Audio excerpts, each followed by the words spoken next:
కార్తీక పురాణం 1వ అధ్యాయం. కార్తీక మాసం మహాత్మ్యం. కార్తీక మాస వ్రత విధానం. ఒకరోజు నైమిసారణ్యంలో శౌనకాది మహామునులు కలిసి గురుతుల్యులైన సూత మహర్షితో ఇలా కోరారు. ఓ మహాత్మా, మీ ద్వారా ఎన్నో పురాణేతిహాసాలను, వేదాంగాల రహస్యాలను గ్రహించాము. కార్తీక మాసం మహత్యాన్ని కూడా వివరించండి. ఆ మాసం పవిత్రత, కార్తీక పురాణ ఫలితాలను కూడా వివరించండి అని కోరారు. శౌనకాది మహామునుల కోరికను మన్నించిన సూత మహర్షి ఇలా అంటున్నారు.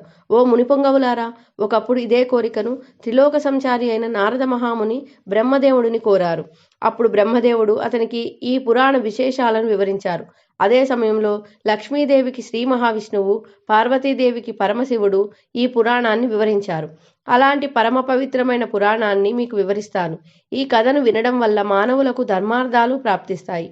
ఈ పురాణగాథను విన్నంతనే ఇహలోకంలో, పరలోకంలో సకల ఐశ్వర్యములు పొందగలరు. కాబట్టి శ్రద్ధగా వినండి అని చెప్పసాగారు. పూర్వం ఒకరోజు పార్వతీ పరమేశ్వరులు ఆకాశ మార్గంలో విహరిస్తుండగా పార్వతీదేవి పరమశివుడితో, ప్రాణేశ్వర, సకల ఐశ్వర్యాలను కలుగజేసి మానవులంతా కులమత తారతమ్యం లేకుండా, వర్ణ భేదాలు లేకుండా ఆచరించే వ్రతమేదైనా ఉంటే వివరించండి అని కోరింది. అంతటా పరమశివుడు ఆమె వైపు చిరునవ్వుతో చూసి ఇలా చెబుతున్నాడు. దేవి, నీవు అడిగే వ్రతం ఒకటి ఉంది. అది స్కంద పురాణంలో ఉపపురాణంగా విరాజిల్లుతోంది. దానిని వశిష్ఠ మహాముని మిథిలాపురాధీశుడైన జనక మహారాజుకు వివరించారు. అటు మిథిలా నగరం వైపు చూడు అని ఆ దిశగా చూపించారు. మిథిలా నగరంలో వశిష్ఠుడి రాకకు జనక మహారాజు హర్షం వ్యక్తం చేస్తూ అర్ఘ్యపాద్యాలతో సత్కరించారు. ఆపై కాళ్లు కడిగి ఆ నీటిని తన తలపై జల్లుకొని ఇలా అడుగుతున్నాడు. ఓ మహామునివర్య, నేను మీ రాక వల్ల చాలా సంతోషించాను. మీ రాక వల్ల నేను, నా శరీరం, నా దేశం, ప్రజలు పవిత్రులమయ్యాం. మీ పాదధూళితో నా దేశం పవిత్రమైనది. మీరు ఇక్కడకు రావడానికి కారణం ఏమిటి అని కోరగా వశిష్ఠ మహాముని ఇలా చెబుతున్నారు. జనక మహారాజా, నేనొక మహాయజ్ఞము చేయాలని నిర్ణయించాను. అందుకు కావాల్సిన ధన సైన్య సహాయానికి నిన్ను కోరాలని వచ్చాను అని తాను వచ్చిన కార్యాన్ని వివరించారు. దీనికి జనకుడు, మునిపుంగవ, అలాగే ఇస్తాను, స్వీకరించండి. కానీ ఎంతో కాలంగా నాకు ఒక సందేహం ఉన్నది. మీలాంటి దైవజ్ఞులైన వారిని అడిగి సంశయం తీర్చుకోవాలని అనుకునేవాడిని. నా అదృష్టం కొద్దీ ఈ అవకాశం దొరికింది. ఏడాదిలోని మాసాలన్నిటిలోకెల్లా కార్తీక మాసమే ఎందుకు పరమ పవిత్రమైనది?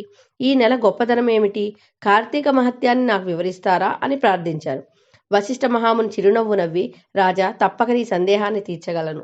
నేను చెప్పబోయే వ్రత కథ సకల మానవాళి ఆచరించదగినది, సకల పాపాలను హరించేది. ఈ కార్తీక మాసం హరిహర స్వరూపం. ఈ నెలలో ఆచరించే వ్రత ఫలితం ఇది అని చెప్పలేం. వినడానికి కూడా ఆనందదాయకమైనది. అంతేకాదు, ఈ కార్తీక మాస కథను విన్నవారు కూడా నరక బాధలు లేకుండా ఈ లోకంలోనూ పరలోకంలోనూ సౌఖ్యంగా ఉంటారు. నీలాంటి సర్వజ్ఞులు ఈ కథను గురించి అడిగి తెలుసుకోవడం శుభప్రదం. శ్రద్ధగా ఆలకించు అని చెప్పసాగారు. కార్తీక వ్రత విధానం. ఓ జనక మహారాజా, ఎవరైనా, ఏ వయసు వారైనా, పేద ధనిక తమ తారతమ్యాలు లేకుండా కార్తీక మాస వ్రతం ఆచరించవచ్చు. సూర్య భగవానుడు తులారాశిలో ఉండగా వేకోజామున లేచి కాలకృత్యాలు తీర్చుకొని స్నానమాచరించి దాన ధర్మాలు, దేవతా పూజలు చేసినట్లయితే దానివల్ల అనన్యమైన పుణ్య ఫలితాన్ని పొందగలరు. కార్తీక మాసం ప్రారంభం నుంచి ఇలా చేస్తూ విష్ణు సహస్రనామార్చన, శివలింగార్చన ఆచరిస్తూ ఉండాలి.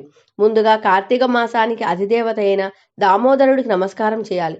ఓ దామోదర, నేను చేసే కార్తీక మాస వ్రతానికి ఎలాంటి ఆటంకం రానియక నన్ను కాపాడు అని ధ్యానించి ప్రారంభించాలి అని వివరించారు.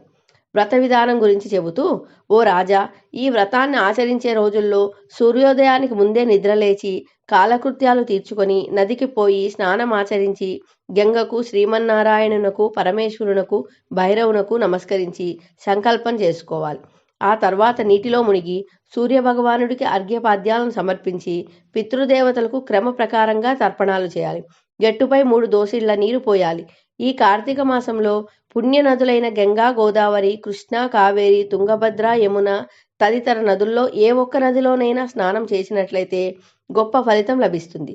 తడి బట్టలు వీడి మడిబట్టలు కట్టుకొని శ్రీ మహావిష్ణువుకు ఇష్టమైన పూలను తానే స్వయంగా కోసి తీసుకొచ్చి నిత్య ధూప దీప నైవేద్యాలతో భగవంతుని పూజ చేయాలి. గంధము తీసి భగవంతునికి సమర్పించి తాను బొట్టు పెట్టుకోవాలి. ఆ తర్వాత అతిథిని పూజించి వారికి ప్రసాదం పెట్టి తన ఇంటి వద్ద కానీ, దేవాలయంలో కానీ, రావి చెట్టు మొదట కానీ కూర్చొని కార్తీక పురాణం చదవాలి. ఆ సాయంకాలం సంధ్యావందనం చేసి శివాలయంలో గాని, విష్ణు ఆలయంలో గాని, తులసి కోట వద్ద గాని, దీపారాధన చేసి శక్తిని బట్టి నైవేద్యం తయారు చేసి స్వామికి నివేదించాలి. అందరికీ పంచి తాను భుజించాలి. తర్వాతి రోజు మృష్టాన్నంతో భూతతృప్తి చేయాలి.